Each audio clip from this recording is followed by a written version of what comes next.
homie, this practice. Pondering my next move, staring at my track list. Hope I ain't missing my window. Praying like a Baptist, Seattle's own. Tired of this Game of Thrones. They made a list of the best rappers, and guess who wasn't on? While the disrespect continues, I'm steady packing these venues. Guess if you ain't at the table, you on the menu. And I'm that spitter, baby. They don't want you to see, but everybody south of Capitol Hill's rocking with me. Boys smoke the trays and ponder getting their life together. I'm comfortable with my role, so I'm like, whatever. Me? I ain't got a job, but I work hard. And you don't work hard, but you got a job. The irony is I'm judged while you feel the applause. I'm slept on, that's why I had to set this alarm. My dudes is armed, I'm armed with this arm charm. Body banging like she got that cream from Barry Bonds. Yeah. I did it for the city, I did it for the love, I did it for the people, I did it for us. That Dre season is here, a real hitter with a mic, I'm everything that they fear. With that hood ain't the same, I was all on their ass, I'm level-headed. So yo, my dudes love when I spaz, and I'm so over Seattle's passive-aggressive attitude. They don't call you back, what they really saying is F you. While I'm from the same place, I move at a different pace. I prefer if you just said it to my face, damn, I did it. I did it for the city, I did it for the love, I did it for the people, I did it for us. Average dudes with they average spit, writing average rhymes, knocking average chicks. The closer I get, I can feel the people starting to shift. I'm loyal to a fault, and everybody can't come with. Rap's a rich man's game, I'm only playing with change. They bang models and singers, I'm knocking my old flame, I'm different. The crowd, I move with the chosen few. Black thoughts, I could be the front man for the roots. No diamonds and gold, I'm on my sticks and stones. If we can see your panty line, you should have on a thong. My team is strong, through this fire we forged a bond. And they already know what it is when I get on. To the hearse, party like it's December 31st. When I'm on my deathbed, I probably cracking my nurse. You ain't got the bars to compete. I'm a verbal athlete, deflating these boys so they say that I cheat. Damn, I did it. I did it for the city, I did it for the love, I did it for the people, I did it for us.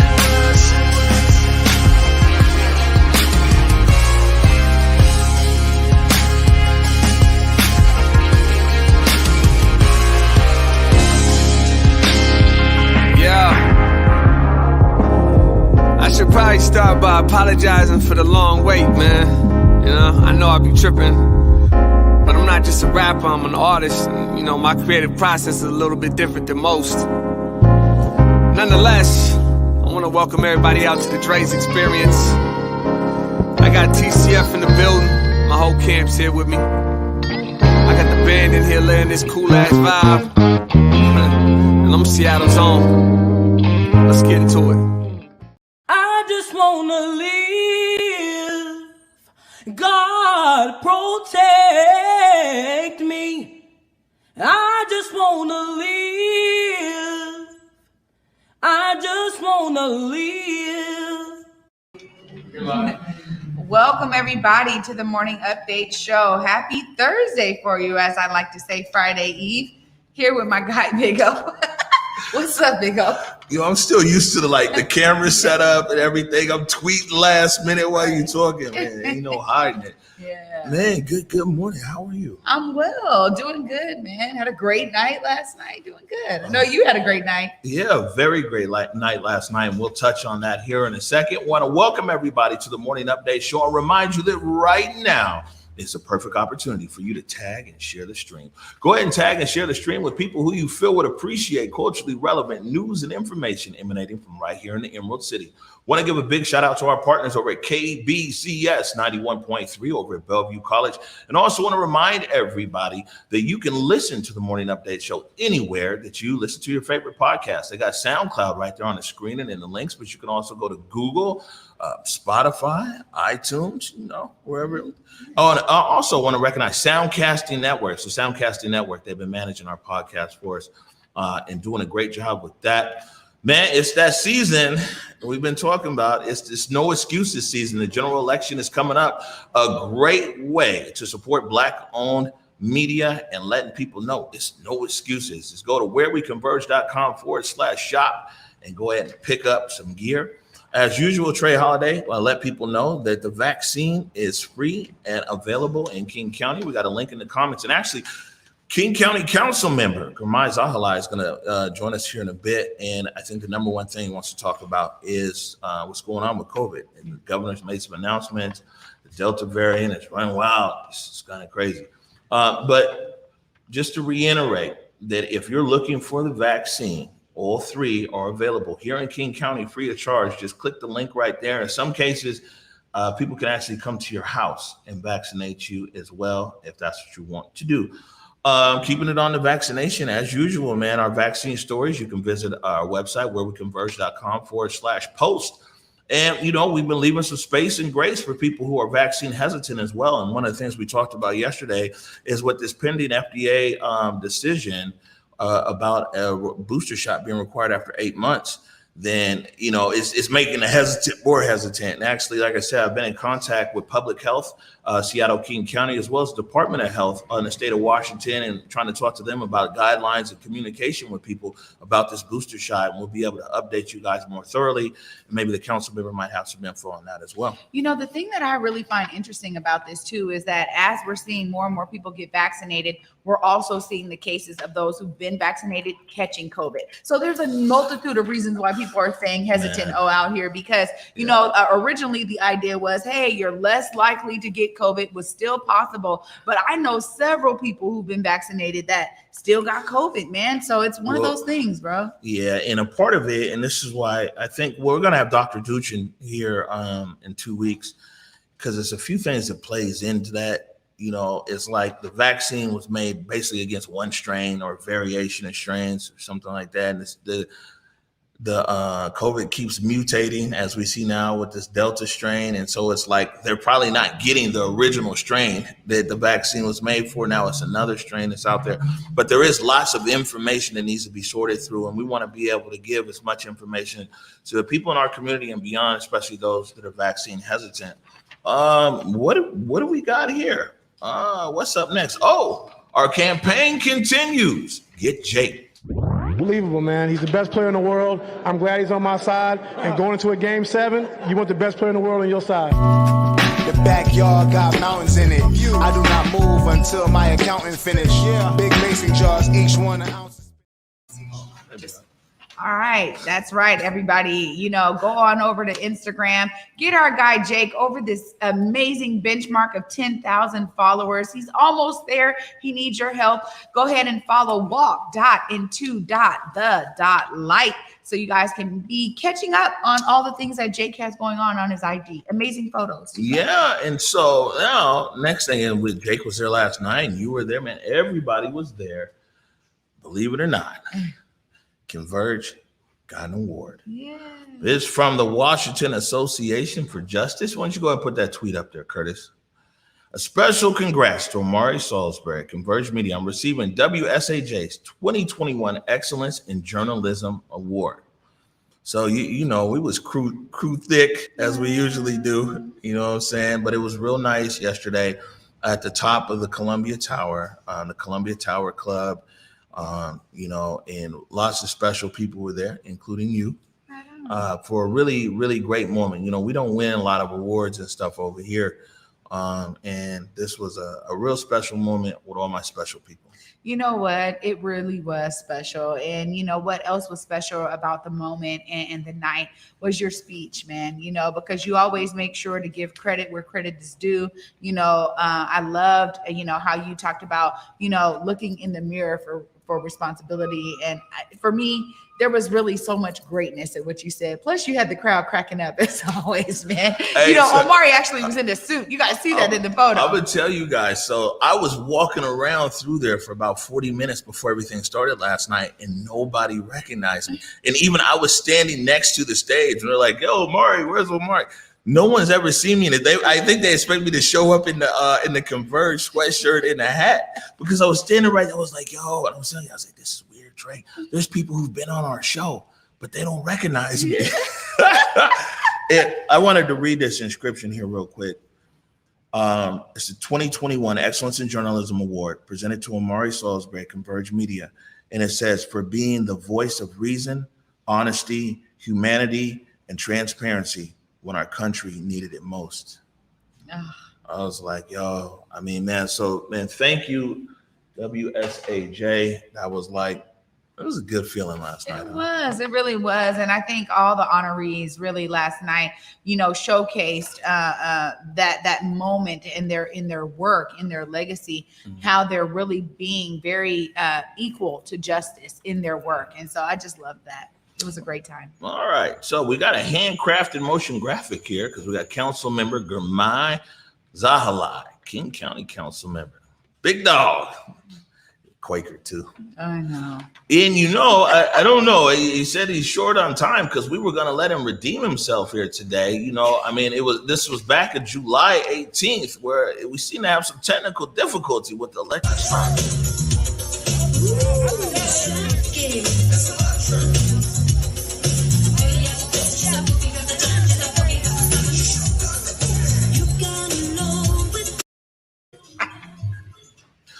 You see, he was wearing a Franklin shirt then too. Oh man, sometimes it's one of those things. I just gotta say, I don't know that I've seen a bulldog mess up on the electric slide. No digs, all love.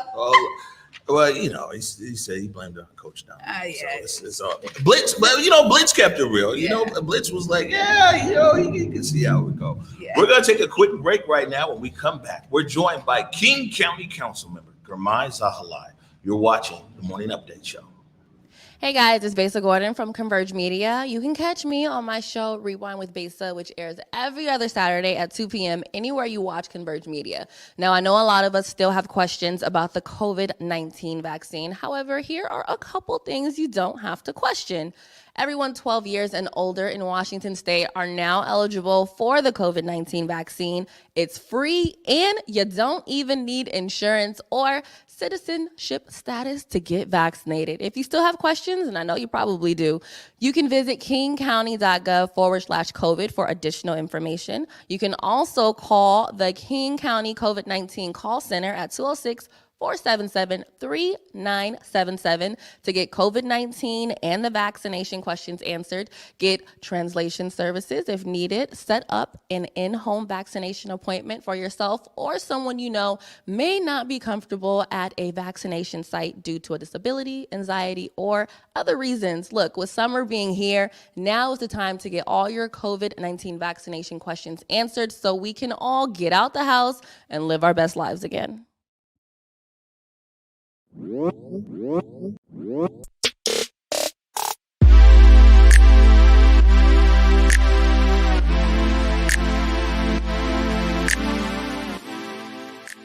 Market Street Shoes, slinging kicks since 2006, with styles that support you and yours, getting the F outside or staying comfy when you just want to lounge indoors as well.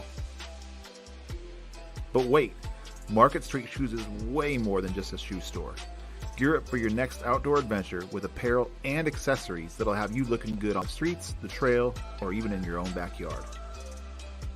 With locations in Ballard, Redmond, and online at marketstreetshoes.com, there's undoubtedly a style and size that'll fit your lifestyle.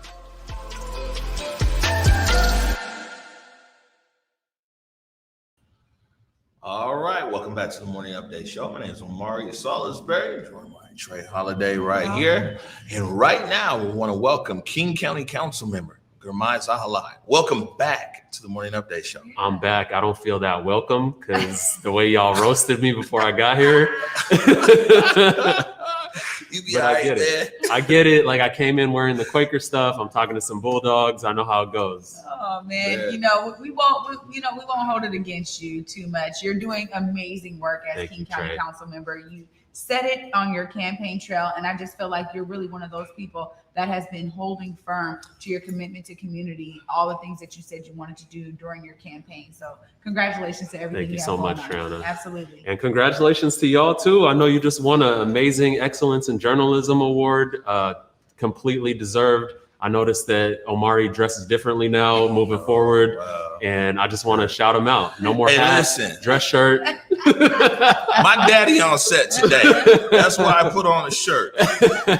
He leave back out of town. I'm putting back on my Converse. Hey, before we jump into it, too, I want to acknowledge something. That literally just days after you got elected until today, Every time we picked up the phone, you've come. You've been to every single studio that we've had. You've never said no. I mean, and that's why when I reached out to you, I said, it's our first week in our new studio.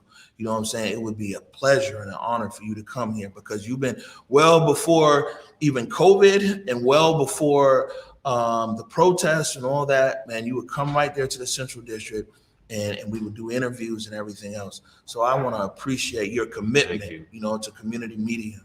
Thank you so much, Omari, and to you, Trayana. Like, y'all are really putting out the important information out there for our community. So for me, it's a win-win. I get to come out here, share important information and updates with our community, and that's really valuable. So I appreciate y'all.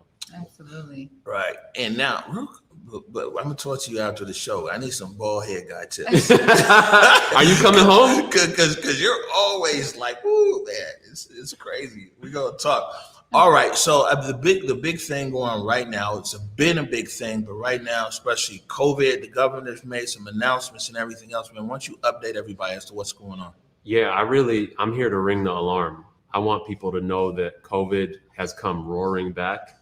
And we're not in a good place right now. The levels of cases that we're seeing every day are approaching the peak levels that we saw last winter. So it's come roaring back, and we need people to take this seriously as they took it back last winter and all of last year, because again, we're in a bad place. I'm wearing my mask right now because the governor just announced that the mask mandate is back for all indoor public gatherings. You need to be wearing a mask because it's that bad.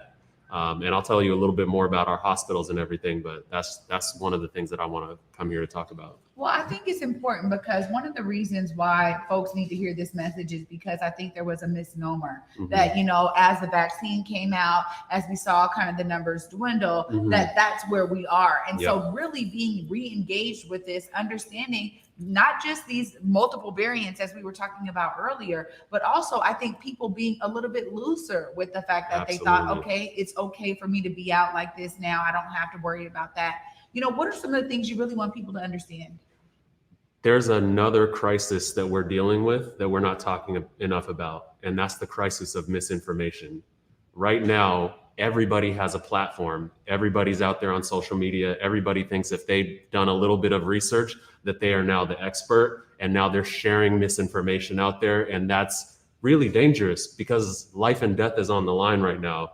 And I just want people to know to trust credible sources. There are epidemiologists, nurses, doctors, public health officials who've been doing this work for decades, and they're the ones we should be listening to. I understand that people have a natural mistrust of government, but it's not government that's creating these scientific bases of these decisions. It's public health officials. So we gotta listen to them. Recently, I updated my Facebook and my Twitter and my Instagram saying that our hospitals are in really bad shape. Our beds in our hospitals are at capacity or beyond capacity. Some of our hospitals have the most patients that they've ever had in their history of the hospital.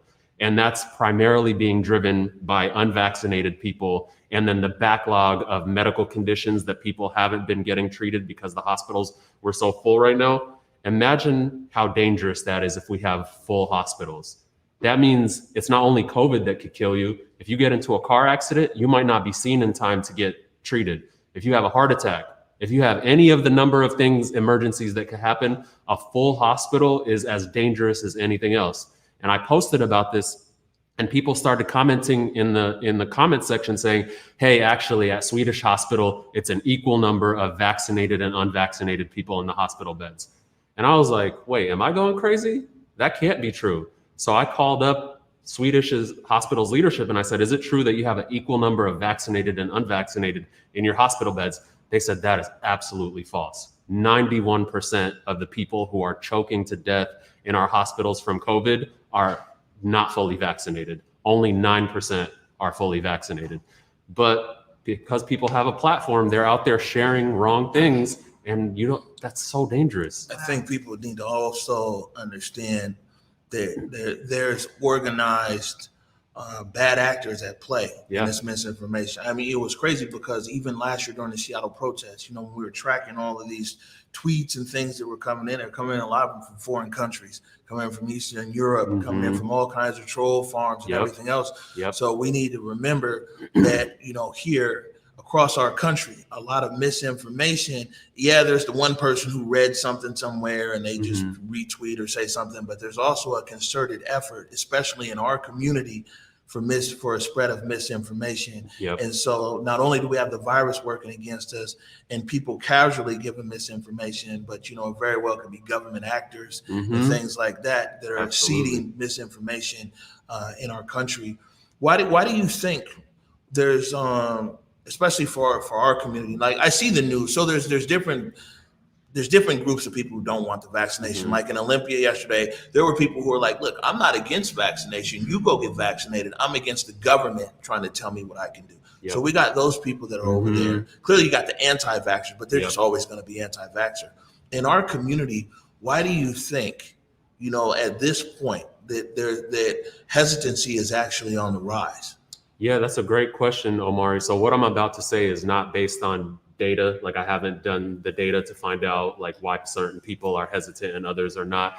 But just from my personal experience, what I've seen, there are the crowds that you said are just against government telling them what to do, no matter what it is. Even though obviously, government tells you what speed limit you can go on the freeway. Government tells you how clean your restaurant has to be in order to serve food. So government tells you based on, our collective understanding of what's safe or not. So those are those people. But in our community specifically, I feel like it's just a mistrust of, I don't know what's going into my body and I'm afraid of that. That's what I'm seeing very regularly when I talk to people in our Black community and our local African-American, East African communities. It's literally, I'm afraid of something going into my body that I don't know about. And for those community members, I think what's really effective is seeing people like you all share right information. It's okay to be nervous about it. Of course, something going into your body, so you want to be cautious about it. But all of the data shows us this is safe and it's saving lives. And people like you and I are getting it and taking it ourselves. I would not be out here recommending something that I myself haven't taken. I've taken it. I've recommended my own mother take it. My family members take it. And it's the only way we're going to get through this. If enough people get vaccinated and socially distance and wear masks again, that's the only way we're going to see the drop off in cases that we saw this spring. Well, I think that is really interesting because one of the things that I'm really seeing out there when you talk to certain folks is this line drawing between the sand, right? Of like, oh, I don't even want to be around you if you're not vaccinated. And I find that right now is not the time for us to have that kind of, isolation and working in silos. Like, I mean, I understand comfortability, but I think that there's something that must be said or addressed about how people are responding to that fear and the anxiety of it all. What are some of the things that you've been seeing out there in terms of people maybe getting over that or maybe able to, again, have these kind of conversations with folks that, I'm vaccinated, you're not vaccinated, but we can have a discussion, right? How is that kind of maybe happening in our communities? Trey, you bring up a great point because I don't think it's an effective tactic to walk around and shame people, embarrass people, belittle people for not being vaccinated, because oftentimes it's coming from a place of mistrust and you have to build that trust to get them there. And building trust doesn't come from a place of disrespecting them, like you said before.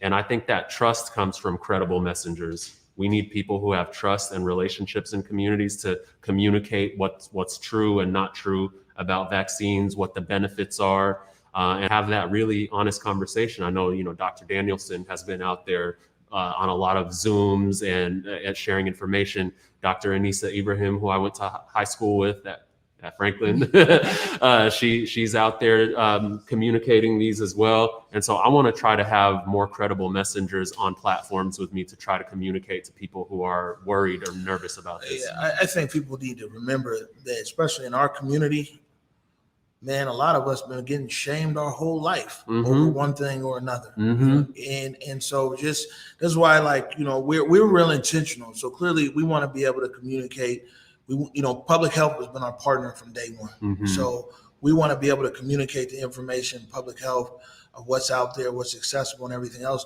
But we've been intentional not to just have one-way communication here. Mhm. We want to, like I said, leave a lot of space and grace for people, because I want somebody who's hesitant to feel comfortable to come on here and to be able to share their experience. Because when you talk about a credible message, a lot of times what's happening as well is the people who we're messaging to, they don't get an actual fair platform. Mhm. So we're leaving a lot of space for people who are hesitant Mhm. and want to be able to talk about it and talk to them. And we can't let another thing here divide our community even more. Yep. Because one thing I can tell you for sure is that the more space that we leave around this issue, there's organized entities that are out there that come specifically to fill these voids. Yep. And if you know what I'm saying, if we leave that Mhm. space out there, for pretty soon you'll see these campaigns. Another thing that I saw that's happening, not so much here in Seattle, but across the country, is where people are like, oh, okay, I got to be vaccinated to go into your restaurant. Mhm. Cool. We're just going to boycott your restaurant. Yep.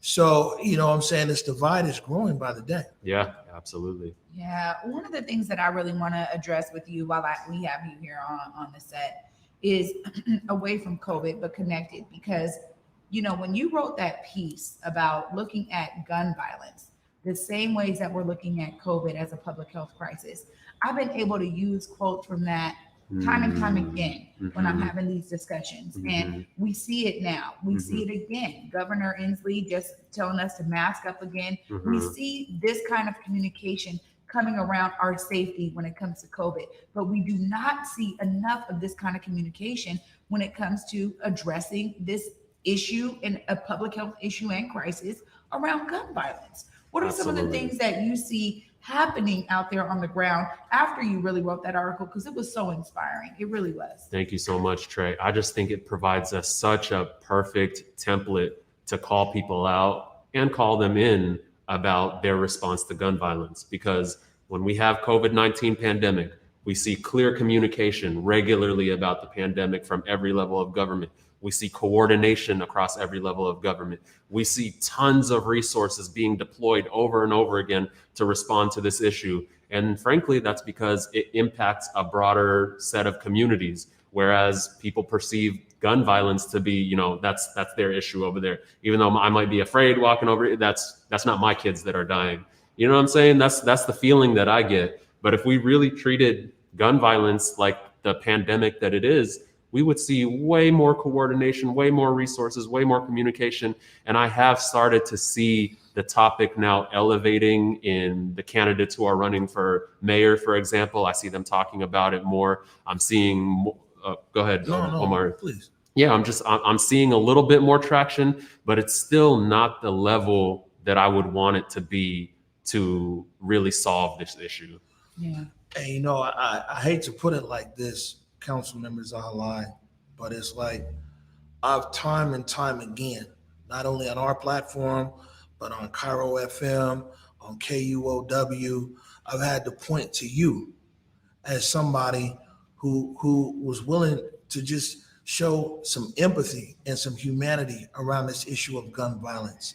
And because that's something that you do, and you being out there and really being in touch, not only with your constituents, but being in touch with the humanity in our city and county, have set an example that an elected official doesn't have to comment on the specifics.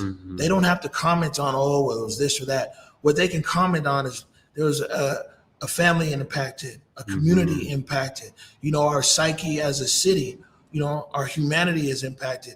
And people have intentionally stayed so quiet. And I just want to acknowledge the fact that you've been consistent in giving voice and dignity and humanity to these victims of gun violence here in our city. Thank you so much, Joe. I really appreciate that. And, these are our family members. These are our community members, and they have human dignity, and we have to say that and talk about it and not just, walk around thinking about the legalities and things like that. This is a human being who was killed, and we have to really elevate that. Yeah, absolutely. Omar and I talk about it almost every single time that there is another shooting. Mm-hmm. We immediately start thinking about, man, do we know the parents of this person? Do we know the siblings? Do we know somebody in the family? Mm-hmm. There's such a small degree of separation oftentimes, particularly in Black communities, where we see this gun violence really happening. And we realize, man, you know, a lot of times we end up knowing somebody and it hits us in a whole different way. And I think that really plays a part in why we care about covering it the ways that we do. Yep. And, you know, we always call them out. We say, look, elected officials, where y'all at? How nobody else is speaking up? You don't need a political consultant or strategist to show some humanity. Share your heart. You know, Yeah. it's not required to poll your constituents to show some humanity. Yeah. I know we only got you here for a few more minutes, so I wanted to touch on one or two things. I saw on your Instagram, you were out there in Tukwila, Mm-hmm. and I think we got a handcrafted motion graphic over here we'll put up on the screen. There it is. There's your Instagram right there. You're out there with the SEIU as they're on the picket line out there at Cascade Behavioral Health. I don't know if you saw the segment that Trey Holiday had put together a few days ago out there talking to some of the employees, nurses, and union officials. What were your thoughts? What brought you out there? Frontline workers all around our region are burning out right now. They're burning out. Even when we were talking about gun violence just a moment ago, the outreach workers who go out and disrupt violence and do outreach and case management with people who are involved in gun violence, they're burning out too. Our hospital workers, our nurses, our doctors, they're burning out. And that's the side of this pandemic that we don't talk about enough. If a vast majority of our healthcare workers, our frontline workers burn out, that accelerates every other emergency that we're dealing with. And so I don't want government and leadership and business leaders to talk about frontline workers like they're heroes and give them the verbal affirmation of being heroes and not actually treating them like that. So whether we're talking about any hospital around our region or specifically this Cascade Behavioral Health out in Tukwila, there's understaffing. The frontline workers, the nurses, the medical professionals, they're out there working on a shoestring, you know, not enough people to cover. They're dealing with violence inside their workplace. They're dealing with wages that are not living wages. Every year, our region is getting more expensive. They're having to be pushed out farther and farther away from their places of work. So I just go out there to stand in solidarity with these workers. A lot of them are immigrants. A lot of them are Black. A lot of them are low income, of course, because that's their job isn't paying them enough. And so we just have to stand with them and build the pressure that's needed for them to have safe working conditions and a living wage. You know, I was really shocked by some of the stories that they shared. And we couldn't even capture it all in the piece that we had. But the truth of the matter is that, wow, I mean, when you listen to some of these stories, it sounds like a whole movie script, man. Yeah. Some of the things that they've been dealing with for years. Yep. And the part about it for me that was so touching was that it's not just affecting them as workers. They then have to take that home, you know. Absolutely. It's affecting the way that they deal and connect with their families. And so I'm glad to see that you were out there. I think so much of what we can do is find those senses of solidarity anywhere that we can have them. And I know that, again, they were out there for days before the union was even out there with them. I mean, it was the drive of these workers who were ensuring that people understood what it was they were going through. But this is nothing new to us in Black communities. It's not. We have seen time and time again that those that are the most affected are the ones that have to be the ones to speak up the loudest, to make sure that they ring the alarm when it comes to certain instances like this. So I agree. I'm just glad that you were out there. If we don't stand up for each other, no one else will. And I that's one thing that I said to them when I got up and gave the speech yesterday when I was talking to those workers. My mom is a nursing assistant. Throughout my whole life, she was having to work not only double shift and graveyard shift, but sometimes triple shift, like 24 hours in a day just to pay the bills at a public housing arrangement. You know what I'm saying?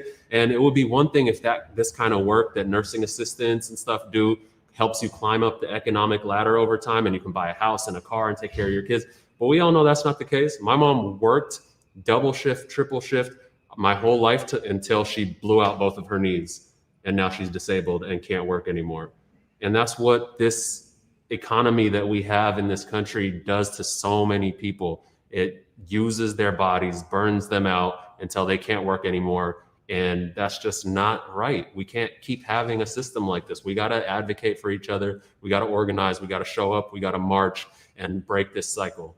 Absolutely. All right. So before we let you go, we're going to jump in the time machine here. So we're going to take you back to 2019. And you just got elected. And we did, at the time we were doing dropping gems. We need to bring dropping gems back. And yeah, man, look at you. You look so happy. And by the way, this was Studio A, and this looks crispy. You'll be able to see it down there. Here you are telling people how to run for office. This is Girmay Zahilay, your new King County Councilmember elect for District 2, and I'm dropping gems. So many resources are out there to tell you why you should run for office, whether you're ready, but there aren't that many resources that tell you how concretely to run for office. And I found that as a challenge, and hopefully this video helps you respond to that. Step one, you should talk to a political consultant because they are a wealth of knowledge. They do this professionally and they can tell you concretely what to do. So I would Google Seattle political consultant, and as things come up, just have a consultation with them. If you get a coffee with them, they'll tell you just everything you need to know, and they won't charge you for that consultation coffee. Step two, you should identify the people in your life who you could see acting as your campaign manager, your field director.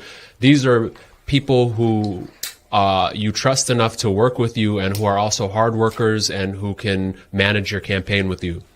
Step three, you should identify your fundraising base. That means going through your phone contacts, your email contacts, your Facebook contacts, putting them into a spreadsheet, and next to them, their names, putting the dollar amount that you think that they would donate to your campaign.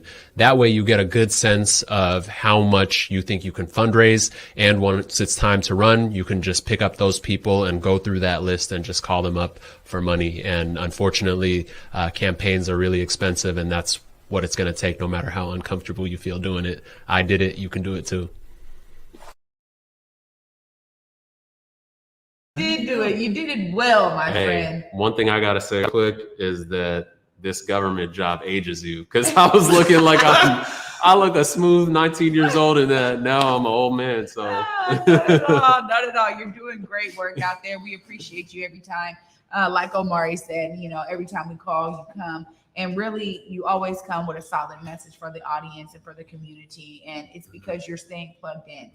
You're not a figurehead at all. And I think that what you're doing really helps others to identify and understand that trust among our elected officials can be built when we have folks that are being authentically themselves and really caring for community in the role. So again, just, I'm proud of what you're doing out there. Thank you. Yeah. Thank you, Trayona. King County Councilmember Girmay Zahilay, thank you for taking time this morning. Always a pleasure. Talk to you about this. Yeah, I got you. Also, we're gonna have you sign the wall here in a second. Okay, right, sounds good. We're gonna take a quick break right now. When we get back, we got my dad in the building. We got a handcrafted motion graphic for that one too. James Salisbury Jr. Oh, there! Look at that picture right there. You talk about aged, man. You're watching the Morning Update Show.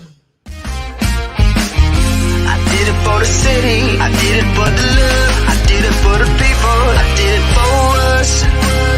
Back on this rap ish, I ain't even broke a sweat, homie, this practice. Pondering my next move, staring at my track list, hope I ain't miss my window.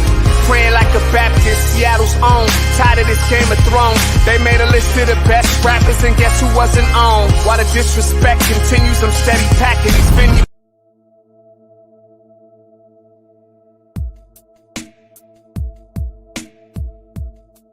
Converge Media produces culturally relevant content for Black and urban audiences. Our coverage is raw, transparent, and objective, praised by community leaders, government officials, and residents. Support Converge Media today via Venmo, Cash App, or PayPal at Converge Media.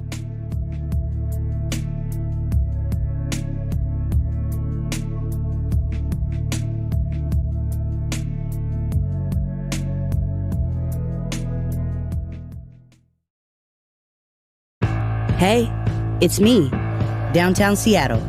Seatown. Wish you were here. Here to explore inside, outside, and everywhere in between. Where it's easy to get my good side. Here, where my rooftops invite you to come early and stay late. Where every view is a postcard, and each night out might be your best night ever. See you soon. Love, Seatown.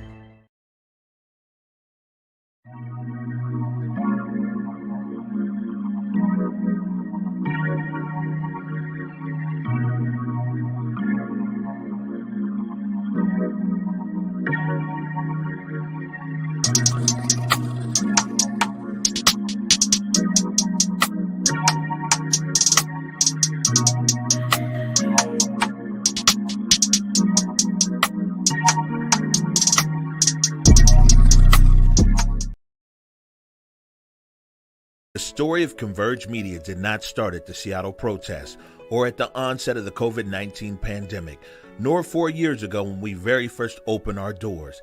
The true story of Converge Media is firmly rooted in the legacy of Black media heroes of yesterday whose shoulders that we stand upon today. Converge Media is firmly rooted in the pioneering spirit of Horace Caton Sr., who over 125 years ago launched the Seattle Republican newspaper alongside his wife, Susie Revels Caton, a trailblazer in her own right, serving as the associate editor, a groundbreaking feat for a woman and especially a Black woman at that time.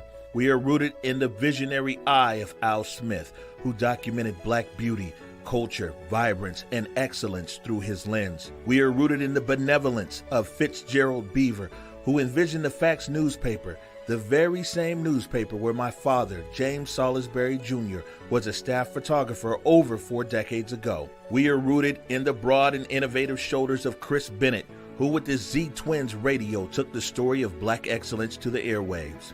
We are rooted in the fearlessness of Roberta Bird Barr, who 56 years ago broke ground and shattered stereotypes as she hosted the TV show Face to Face that tackled issues of race and equity head on. We are rooted in the rhythms of Gordon Curvey, whose music Inner City brought our culture and vibes to TV screens across the Emerald City. Converge Media is also inspired by our contemporary icons. We are inspired by the commitment to storytelling from Tony B and Rainier Avenue Radio, and inspired by the passion and dedication of Marcus Harrison Green of the South Seattle Emerald.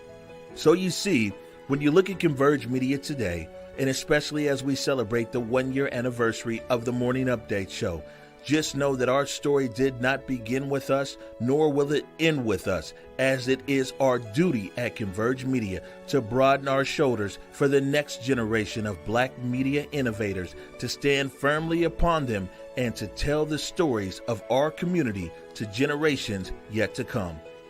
Share the stream.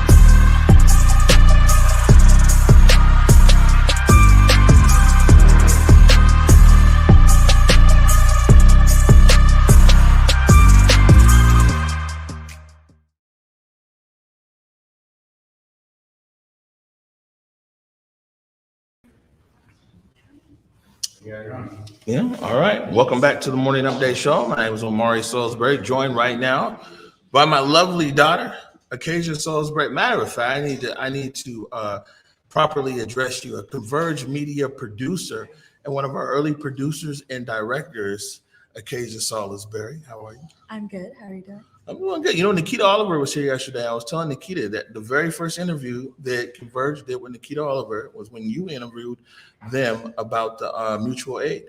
Yeah, no, that was early in the. Yeah, I mean, just saying, people don't see you that much these days on set, and so I want to make sure you acknowledge you're still around. She's doing all kinds of stuff with all kinds of, around the country and around the world and everything else. Yeah, we get responses from the public. They're like, "What's up with Acacia? Why Omi get all the airtime?" I'd be like, "Man, Keisha's on her grown woman biz. You know what I'm saying? She's outgrown her producer role at Converge. Yes, yeah, no, I am doing fun things. Well, good. Glad to see. Want to welcome to the set my father, James Salisbury Jr., here from Rocky Mount, North Carolina. What's up, Pops? Thank you. I'm so honored to be here. I tell you, it is such a blessing. And it's such a blessing what you all are doing. You know, when I first opened the studio in Seattle, 1000 Turner Way, the slogan on my card was Salisbury, a name to remember, the art of drawing with light. And to see it continuing through you, Omari, through you, Acacia, and Joshua, is a true blessing. And to be back in Seattle is quite exciting. Right. So for people who don't know, so Joshua's only his middle name. I so, don't know. People are like, what? There's another one out there. Well, no, we have always called him Joshua, just to distinguish between him and you when we're talking. Okay, well, this is good stuff. Good. So we'll talk to you about a few things here. You know, I'm always talking about Salisbury photography and talk about being a little kid in the dark room and some of everything else. At this point, that was decades ago, but maybe you can share with everybody about Salisbury photography. Well, after graduating from Brooks Institute of Photography in Santa Barbara, we selected a city and to establish a photography studio, portraiture, and we selected Seattle. At that particular time, Seattle, because of its water, its energy, and so forth, and I also have to say it was close to Canada, because remember, it was during the Vietnam War, and we were being grabbed up constantly, and so we thought for sure that by the time you guys got to be draft age, they might decide to grab you as well. So those are some of the motivations of coming to Seattle. But I was told by Boris Dobro, who was a professor at Brooks Institute, he said, Zahilay, pick any city, go to it. And when you get there, don't ask for a job. It said, take your portfolio, go around and say, I would like to show you some photographs. And so I did that, and I stayed at the YMCA, and each day I would get out and walk to the various places, and I would always have for my food Ivar's nectar, the nectar juice from the clam nectar or something to eat. And of course, Kendall Ellis Studios offered me a position down at Northgate, and I was photographing babies all day long. And then they brought me to the main studio to manage it, the Kendall Ellis Studio, right downtown Seattle. And so that's how I got started in Seattle. You know, in the video that we just played, we played our acknowledgement video. It's a bit old now. We played it in March for the 1 year anniversary of the Morning Update show. But in there, I talk about Mr. Fitzgerald Beaver, rest in peace. And there was a photo that you took 40 years ago that was in the Facts newspaper. Okay. Yes, I give all praise and thanks to Fitzgerald Beaver. I learned so many things from him, just in general conversation, watching him. He was also the main supporter of the Salisbury photography, and I was doing photography for the Facts newspaper. But it gave me an opportunity to discover the Central District, and not only the Central District, but all of the other things that happen in Seattle, from City Hall to the courthouses and so forth. And you had Salisbury photography was in the CD. Yes, right. It was in the CD. Yeah, you know, it was in the CD, and there was something interesting about that. The first president of Liberty Bank, and I'm sorry I can't remember his name right now, he told me twice, he said, no, you should not be in the CD because with the kind of work you do, you should be down, right downtown in Seattle. And I could not help but think that this studio is right downtown in Pioneer Square in Seattle. It just sort of came back to me. We made it. We Trey. We trademarked the name Salisbury Photography. Yeah. So Salisbury Photography is one of the trade names here for Converge Media. So it's actually, if you go to the Secretary of State, you go and look up Converge Media, one of the trade names is Salisbury Photography. Now this is a camera right here, yes. And maybe you could tell everybody. I told this story the best way I could. This is a camera that you handed over to me about 2 years ago, and I had shared this with our audience. Let me hand it to you, Dad. You can tell everybody what kind of camera it is and the story on it. This is camera. It used a 1/620 film, but this camera my father brought back from France in World War II. Why don't you hold it up a little bit? Oh, so okay. I can see. So in World War II, you keep it right there. And back in those days, of course, you could get film for it and use it.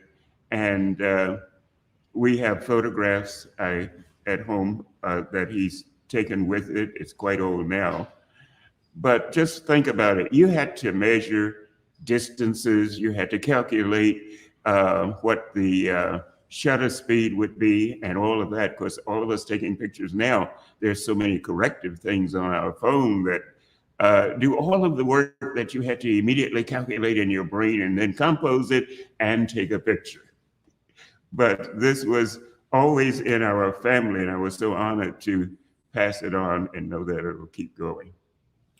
Good stuff. You got any questions for your Papa? You just caught me off guard. No, I know. It's sitting there listening. I was right. So what year was this that you came to Seattle, Papa? I knew someone would ask me that. I'm trying to remember. I think you came in 70, maybe 74. Yeah, somewhere in that neighborhood. I have to tell you, when the rest of the family came, when the train or the bus, one of them, turned where you could see the city on the main highway coming in, your brother immediately jumped up and he said, "Oh, look, they turned the lights on for us." Yeah, and people who take people, I've been hearing this story my whole life. People take I-5 north into Seattle when you get around Beacon Hill, yes, and you can first see the whole city right there. They said it.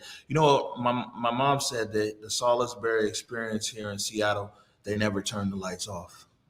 It's been an amazing experience. I got one more thing I wanted to share with you. Where'd it go?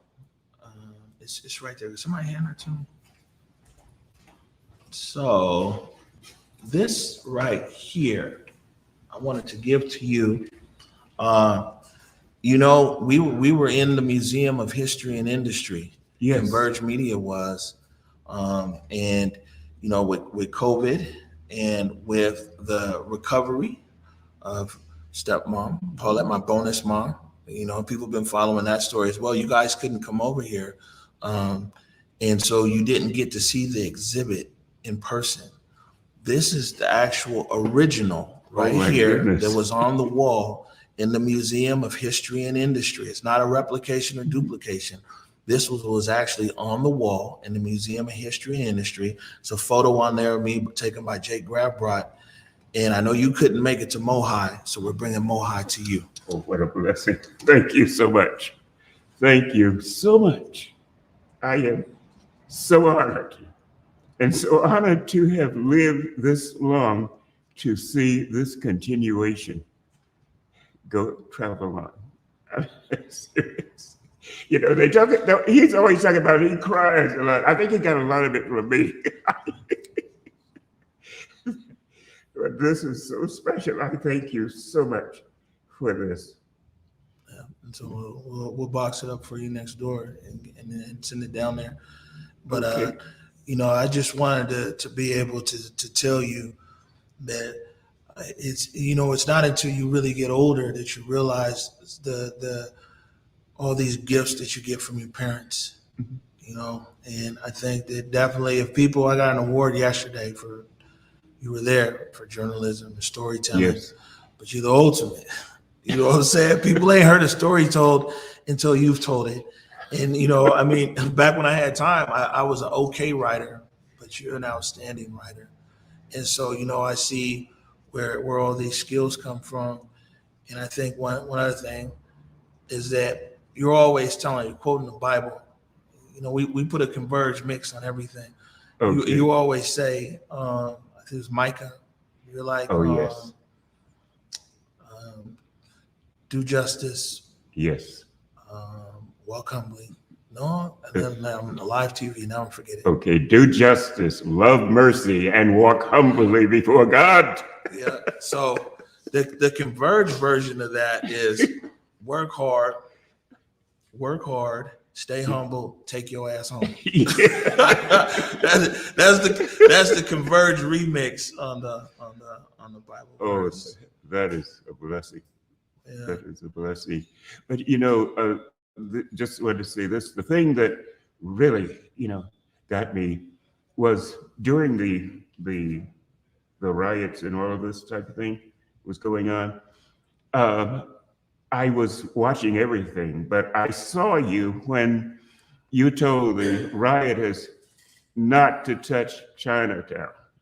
That's part of it, because I used to go down there all the time eating, and you better not go down the CD where my mama is. Right. But the compassion that you better not touch China. Those are small business people, and a lot of them live upstairs in those buildings. Oh, that, and I think the other night that really, I just couldn't stop crying was the lady you witnessed being hit by the car on the highway out there. But the one thing that I most enjoyed about the staff here and the reporting is that you not only report the story before you report the story that's going on behind you, and you report the story that is coming around the corner. That makes a big difference. Just to give you one little example, I was there when Dr. Martin Luther King gave his first I Have a Dream speech. I knew about him having to lay down in a hearse in order to ride to my high school gym because the Klan were out to get him. But the local newspaper printed about 2 or 3 lines about this fantastic event that changed the world and changed my life and changed 133 seniors in high school who made a decision that the world was going to change. This was always in my class. We always say, we are the people that we had been waiting for. But to look at how much of my city does not know the behind the scenes story of what that was all about, because the media did not, or was biased. The Sunday and Evening Telegram in Rocky Mount was biased in their desire not to report what an earth-shaking event this could be. And of course, I caught the first Chicken Bone Express after graduation out of high school to look for There's a New World Somewhere. And that's the part you are reporting, and I love it. I want to say continue to do it. As I told Treya yesterday, you hit the hammer on the nail. You also make it a point to bring the news where the leather meets the road. And that's important. So important, because if we don't tell the stories, if we don't tell all of the story, the scripture says, my people are lost for a lack of knowledge, or destroyed for a lack of knowledge. And I think that you do a good job when you're out there reporting all sides of what's going on, so that the community is not blindsided on various issues. I get a lot of calls about whether we should take the virus shot or not. And of course, I am a supporter of wearing masks. But extremely close person in my life called me 3 times and she was crying and she said, I don't want to take this shot because it represents 666. I said, who told you it represents 666? Did you read the whole thing? Did you read the whole genre of what was there and what was being talked about? And I said, no, where's your faith? I said, go to Acts, I think 28th chapter, 2nd through 4th verses. There was a viper that if that viper just bit you, you would die instantly. I said, bit a man who had strong faith. And everybody else was sitting around the boat, oh, he's going to die in a minute. You're going to have to toss him overboard, and so forth. And that was St. Paul. And of course, the viper not only bit him, he put his teeth into him and hung on to him. And he still didn't die. I'm not saying that this is where I'm saying have faith and start to study, start to pay attention. Yeah, I mean, people definitely, this ignorance has never been in, but especially around this vaccine, people, you know what I'm saying? That is so true. We can't be ignorant. I mean, especially when all these resources are around us. We're at the top of the hour, Dad. I think I could sit and talk to you all day and all night. Anything else for you, Papa? I don't have anything else. Yeah, that's what I'm saying. We sit here, but I want to just tell you again. You get on the wide there, Curtis.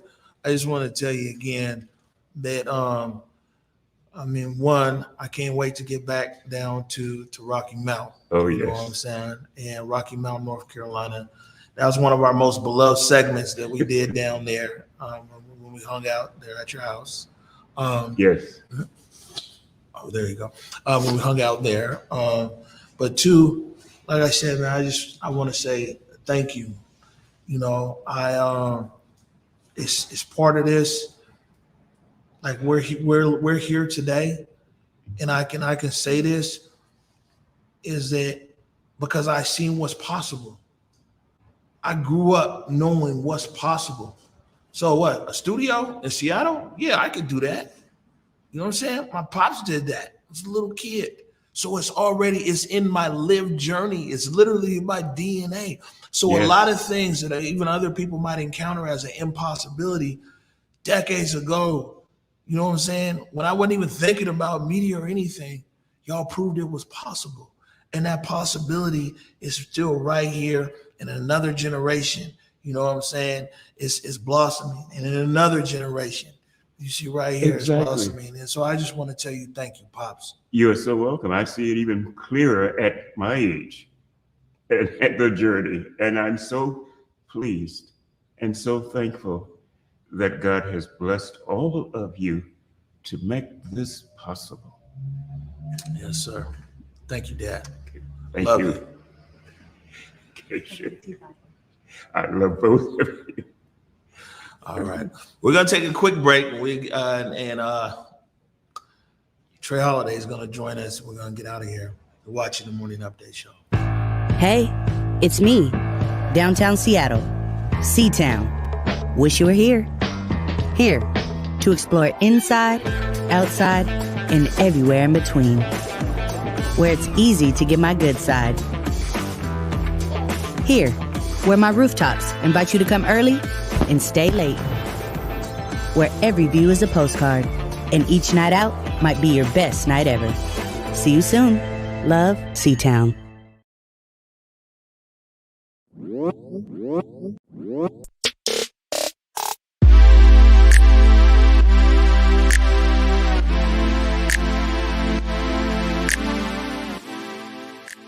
Market Street Shoes, slinging kicks since 2006, with styles that support you and yours, getting the F outside or staying comfy when you just want to lounge indoors as well. But wait, Market Street Shoes is way more than just a shoe store. Gear up for your next outdoor adventure with apparel and accessories that'll have you looking good on the streets, the trail, or even in your own backyard. With locations in Ballard, Redmond, and online at marketstreetshoes.com, there's undoubtedly a style and size that'll fit your lifestyle.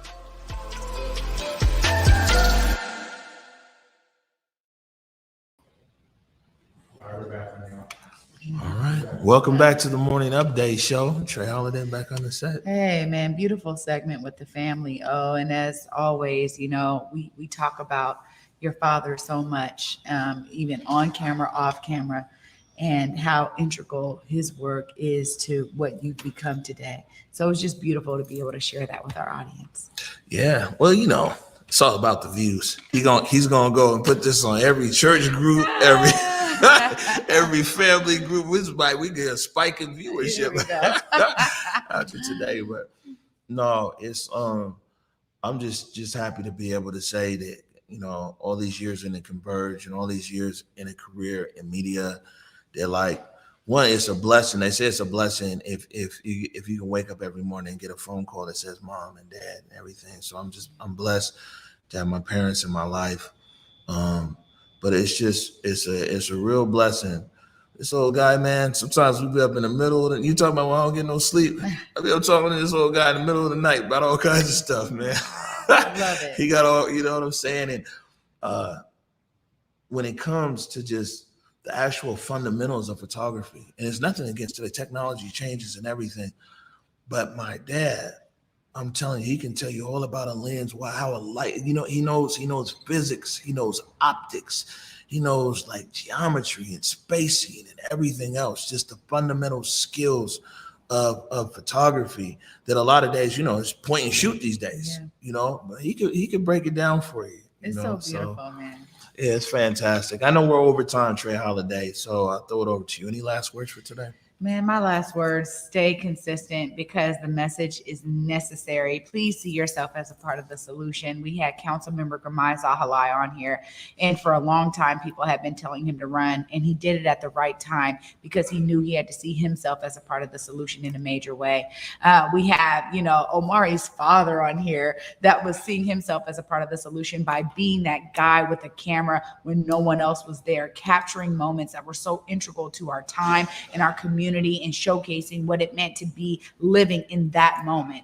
And I just hope you guys have been inspired and encouraged today to see yourself as part of the solution. Yeah, and you know, I want to share this. Hope it's okay, Dad.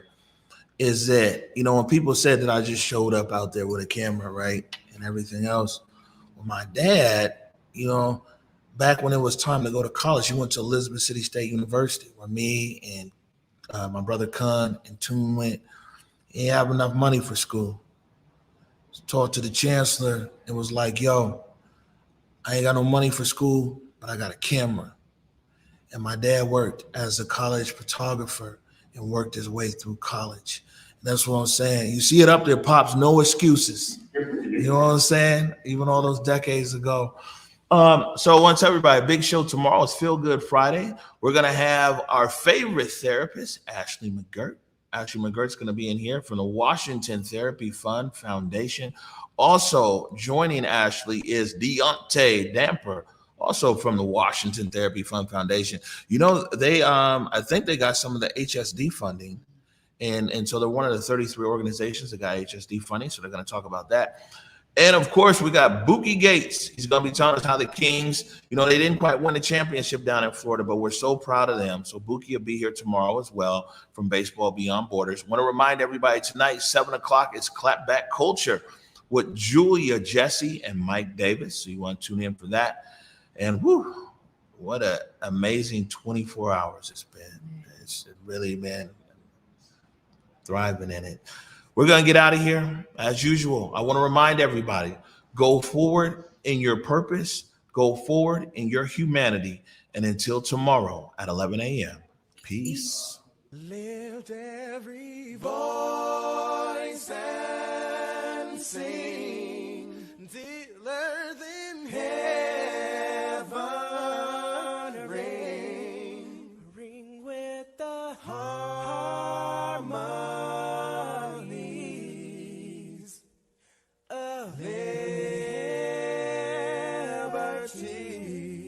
Let our rejoicing rise. listening sky. Let it resound loud as the rolling sea.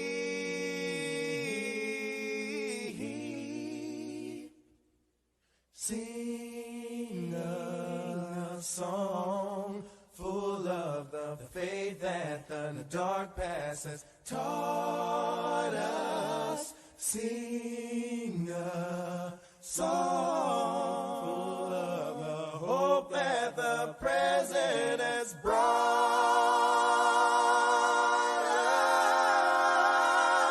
us.